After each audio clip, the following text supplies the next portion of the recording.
इमरान खान साहब 13 अगस्त को लाहौर में को बहुत बड़ा इंकशाफ, बहुत बड़ा ऐलान करने वाले हैं।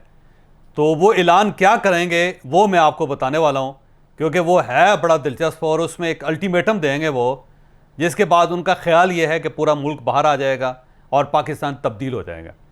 वो अल्टीमेटम क्या देंगे 13 अगस्त को मैं आपको बताऊंगा, लेकिन उससे पहले कुछ चीज़ें हैं जो आपके गोशगुजार करनी बहुत ज़रूरी है।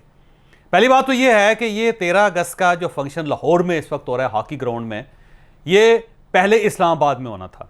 इमरान खान साहब ने ऐलान किया था कि हम 13 अगस्त को इस्लामाबाद में एक बहुत बड़ा एहतजाजी जलसा करें। बल्कि पीटीआई ने इस जलसे के लिए गवर्नमेंट से रब्ता भी किया था और उनसे कहा था कि आप हमें जगह एलोकेट कर दें जहां पे हम ये जलसा कर सकें। ये भी आपको पता होगा, कुछ लोगों का पीटीआई की ये ख्याल ये था कि हमें इस्लामाबाद में जलसा करने के बजाय हमें रावलपिंडी में करना चाहिए, जहाँ पे हमारी अपनी हुकूमत है, तो वहाँ पे हम ज़्यादा लोग इकट्ठे कर सकते हैं। ये भी एक था उसमें एक ऑप्शन।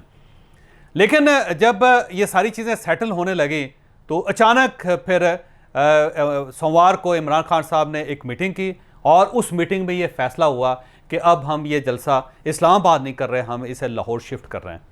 अब सवाल यह है कि ऐसा क्या वाक़या हुआ जिसकी वजह से इतना बड़ा यू टर्न लेना पड़ गया पीटीआई को, कि आपने पहले ऐलान किया, आपने अपने लोगों को बुलाया, लोगों से कहा कि आप लोगों को इकट्ठा करें, रिसोर्सेज जमा करें, और फिर ऑल ऑफ सडन आपने कहा कि नहीं ये जलसा यहाँ नहीं होगा, अब लाहौर में होगा।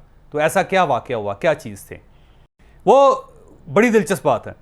ये जब मीटिंग हुई तो मीटिंग के अंदर जो इस्लामाबाद के इनके जो लोग हैं जो हर बार जलसा करते हैं और रिसोर्सेज भी इकट्ठे करते हैं और अपना ज़ाती पैसा भी खर्च करते हैं, उन सब ने कहा खान साहब से कि हर बार यहीं पे इस्लामाबाद के ऊपर लोड डाला जाता है और उस लोड के नीचे आके हम क्रैश हो गए हैं। यानी हमारे जितने भी लोग हम ला सकते हैं वो आ के जलसों में थक चुके हैं, हम खुद भी थक गए हैं और हमारे पास अब मज़ीद पैसे भी नहीं है कि वो हम ज़ाती तौर पे खर्च करें।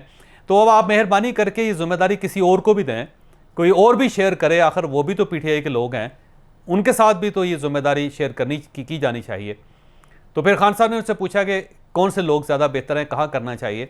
तो उन्हें यह बताया गया कि जो अभी हमारे 15 MPs पंजाब से जीते हैं वो भी बिल्कुल नए हैं, और नया आदमी बड़ा जज्बाती होता है और वो पैसे भी खर्च करता है, लोग भी इकट्ठे करता है। तो आप इसको लाहौर शिफ्ट करें और उन 15 MPs से कहें कि वो रिसोर्सेज पूल करें और उसके बाद वही लोगों को लेकर आएँ ताकि जलसा हमारा भरपूर हो सके। तो इमरान खान साहब ने एग्री किया कि बात आपकी दुरुस्त है।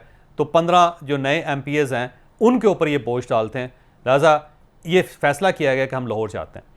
दूसरा फैसला ये भी था कि लाहौर के अंदर क्योंकि हमारी अपनी हुकूमत है पंजाब में, तो हम जो हुकूमत के रिसोर्सेज हैं उनको भी इस्तेमाल कर सकते हैं। चौधरी परवेज़ इलाही साहब से कहें कि ग्राउंड भरें, लेके आएँ वो 1 मिलियन लोग, ताकि लोग नज़र आएँ पूरे पाकिस्तान को कि इमरान खान के पीछे इतने लोग खड़े हैं। तो फिर ये भी फैसला किया गया कि बहुत अच्छी बात है, पंजाब में हमारा बहुत बड़ा वोट बैंक है, तो वो वोट बैंक जो है उसको लाया जाए, ला के बिठाया जाए, और अगर वो वोट बैंक नहीं आता तो वज़ीर आला जो है वो ज़ाहिर है वज़ीर आला हैं, तो उनको हमारी मदद करनी चाहिए।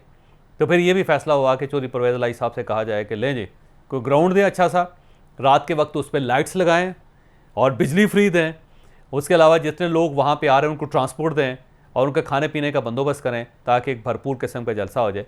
लिहाजा 2 चीज़ें ये फैसला। तीसरी एक जो चीज़ यहाँ पे एतराज़ किया गया था जब इस्लामाबाद के वेन्यू पे, वो एतराज़ ये था कि जब भी हम इस्लामाबाद के अंदर जलसा करना चाहते हैं तो हुकूमत पाकिस्तान या राना सनाउल्लाह साहब हमारे साथ खेलना शुरू कर देते हैं, और कोई ऐसा खेल शुरू कर देते हैं कि कभी एक कागज़ आ रहा है, कभी दूसरा कागज़ आ रहा है, कभी उधर तलबी हो रही है, कभी उधर तलबी हो रही है।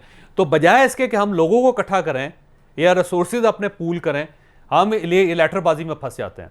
कोई अली अमान साहब जो इस साइड पे दौड़ रहे हैं, सदाकत अली बासी दूसरी साइड पे दौड़ रहे हैं, असद उमर साहब तीसरी साइड पे दौड़ रहे हैं, तो हम लोग इकट्ठे करने के बजाय इधर दुड़की लगाना शुरू कर देते हैं। तो उस दुड़की से बचने के लिए ज़रूरी है कि लाहौर में शिफ्ट करें। लिहाजा 3 वजूहात वहाँ पर डिस्कस हुई जिसकी वजह से फैसला हुआ कि अब हम लाहौर जा रहे हैं और हम लाहौर जलसा करें। अब सवाल यह है कि इमरान खान साहब 13 अगस्त को लाहौर में क्या इंकशाफ कर रहे हैं, जो मैंने आपसे कहा था कि मैं आगे चल के बताऊंगा। मैं आगे चल के वाकई आपको बताऊंगा कि इमरान खान साहब कहना क्या चाहते हैं। लेकिन उससे पहले एक और फैसला, पीटीआई ने यह फैसला किया है कि टिट फॉर टैट करेंगे, कि अगर राना सनाउल्लाह साहब वफाक में हमें प्रेशराइज करेंगे तो हम पंजाब में उनके ऊपर प्रेशर डालें। अगर गवर्नमेंट वफाक में हमारे साथ गड़बड़ करेगी तो पंजाब के अंदर और खैबर पख्तूनख्वा के अंदर हम उसका जवाब देंगे, उसका बदला देंगे।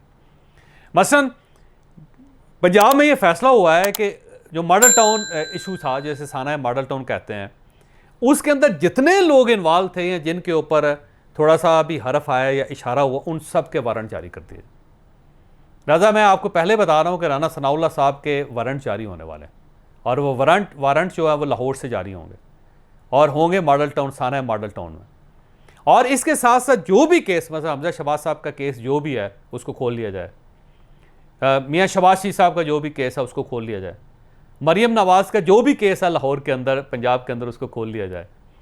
और इसके अलावा जितने ख्वाजा आसिफ का जो केस है लाहौर खोल लिया जाए, शाहिद खाकान अब्बासी का जो केस है लाहौर के अंदर किसी या पंजाब के अंदर रजिस्टर्ड है उसको खोल लिया जाए, ख्वाजा साद रफ़ीक और उनके भाई का जो केस है उसको पंजाब, यानी पंजाब में अगर किसी जगह पर भी पाकिस्तान मुस्लिम लीग नून के किसी भी लीडर के खिलाफ कोई भी पर्चा एक बार दर्ज हुआ है तो उसको दोबारा जिंदा कर लिया जाए और उस पर वारंट भी जारी किया जाए और उनकी तलबी भी की जाए। और पुलिस का बाकायदा एक पूरा एक स्क्वाड बनाया जा रहा है जो इनको गिरफ्तार करेगा, जो इनकी इन्वेस्टिगेशन करेगा, और उसके लिए चुन चुन के ऑफिसर्स लगाए जा रहे हैं। और वो उनका काम ये होगा कि वो इनको बुलवाएंगे और इनको गिरफ्तार करेंगे और इनके वारंट जारी करें। लिहाजा एक दूसरा फैसला ये हुआ है। और अब मैं आखिरी चीज़ की तरफ आता हूँ कि इमरान खान साहब 13 अगस्त को क्या ऐलान करने वाले हैं। मेरे ज़राए ये कहते हैं, और मेरे ज़राए हतमी भी है, मैं आपको ये भी बताऊँ, मेरे ज़राए ये कहते हैं कि 13 अगस्त को इमरान खान साहब लाहौर में खड़े होकर हुकूमत को और रियासत को 1 महीने का अल्टीमेटम देंगे। ये कहेंगे कि अगर 1 महीने के अंदर अंदर अगले इलेक्शन की तारीख नहीं दी जाती तो मैं पूरे पाकिस्तान को इकट्ठा करके इस्लामाबाद ला रहा हूँ, मैं एक बहुत बड़ा लॉन्ग मार्च कर रहा हूँ, एक सुनामी लेकर आऊँगा, और वो सुनामी हुकूमत और उनके जो सहारे हैं, जो उनके मददगार हैं, उन सबको बहा कर ले जाएंगे। लिहाजा इमरान खान साहब 13 अगस्त को एक बहुत बड़ा अल्टीमेटम देने वाले हैं, और उस अल्टीमेटम की जो तारीख है, मुद्दत है, वो 1 महीने हो गई। यानी आप 13 अगस्त से 13 सितंबर देख लें कि 13 सितंबर के अंदर अंदर या तो नए इलेक्शन की तारीख दें, और अगर आप नए इलेक्शन की तारीख नहीं देते तो फिर इमरान खान साहब एक बड़ा लॉन्ग मार्च लॉन्च करने वाले हैं। इनका ख्याल ये है कि हमारे पास अब खैबर पख्तूनख्वा भी है, पंजाब भी है, लिहाजा हमारी बारगेनिंग जो पोजीशन है वो बहुत स्ट्रांग है, लिहाजा हम कुछ कर सकते हैं। तो अब अल्टीमेटम का इंतज़ार कीजिए इमरान खान साहब का, और राना सनाउल्लाह साहब के वारंट गिरफ्तारी का इंतज़ार कीजिए, और ये भी देखिए कि लाहौर में जलसा कितना बड़ा होता है।